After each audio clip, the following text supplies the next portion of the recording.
নমস্কাৰ।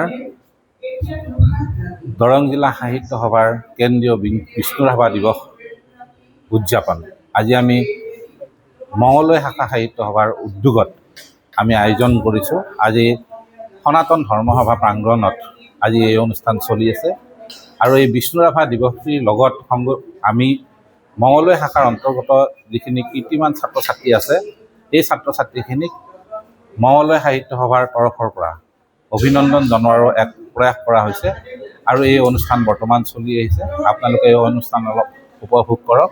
যে আমাৰ অনুষ্ঠান ইতিমধ্যে শুভাৰম্ভ হৈ গৈছে। দৰং জিলা সাহিত্য সভাৰ সন্মানীয় সভাপতি অক্ষয় কুমাৰ নাথ ছাৰৰ সভাপতিত্বত আজি অনুষ্ঠান অনুষ্ঠিত হৈছে। আজি নিৰ্দিষ্ট বক্তা হিচাপে আছে খাৰুপেটীয়া মহাবিদ্যালয়ৰ অৱসৰী অধ্যক্ষ ডক্টৰ বুধিন চন্দ্ৰ হাজৰিকা মহোদয়।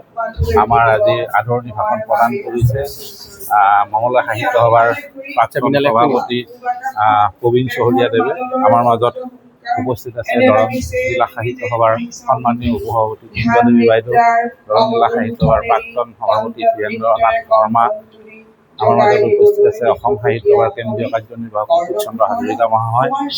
আমাৰ আজি বিশেষভাৱে উপস্থিত আছে অসম চৰকাৰৰ জলসম্পদ বিভাগৰ সহকাৰী মুখ্য অভিযন্তা শান্তনু শৰ্মা ছাৰ আছে আৰু ইয়াত ইতিমধ্যে ছাত্ৰ ছাত্ৰীসকল আছে আৰু ছাত্ৰ ছাত্ৰীসকলৰ লগত অভিভাৱক মণ্ডলী আমাৰ আহিছে। দৰং জিলা সাহিত্য সভাৰ বিষয়ববীয়াসকল আহিছে, মঙলদৈ সাহিত্য সভাৰ সন্মানীয় বিষয়ববীয়াসকল আহিছে।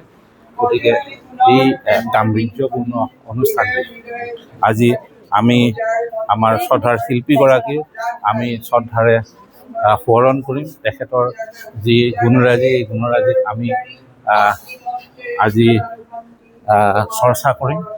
তেখেতৰ মহান কৰ্ম, তেখেতৰ আদৰ্শেৰে অসমীয়া ভাষা সাহিত্য সংস্কৃতিক মহীয়ান কৰি তুলিছে। অসমৰ সাহিত্যৰ সোঁত নিৰ্মাণ কৰিছে, সংস্কৃতিৰ সোঁত নিৰ্মাণ কৰিছে। অসমীয়া সংস্কৃতিক বিশ্বজনীন কৰাত তেখেতৰ যি অৰিহণা, এই অৰিহণাক আমি কেতিয়াও অস্বীকাৰ কৰিব নোৱাৰোঁ। তেখেত ইতিমধ্যে কলাগুৰু সন্মানেৰে বিভূষিত হৈছে। গতিকে আমি এইগৰাকী মহান ব্যক্তিৰ আজি যি আমি স্মৰণ কৰিছোঁ, শ্ৰদ্ধাৰে কৰিছোঁ। দৰং জিলা সাহিত্য সভাৰ আজিৰ এই অনুষ্ঠানত সমবেত হোৱা সমূহ ৰাইজক আমি ধন্যবাদ আৰু কৃতজ্ঞতা জ্ঞাপন কৰিছোঁ। ধন্যবাদ।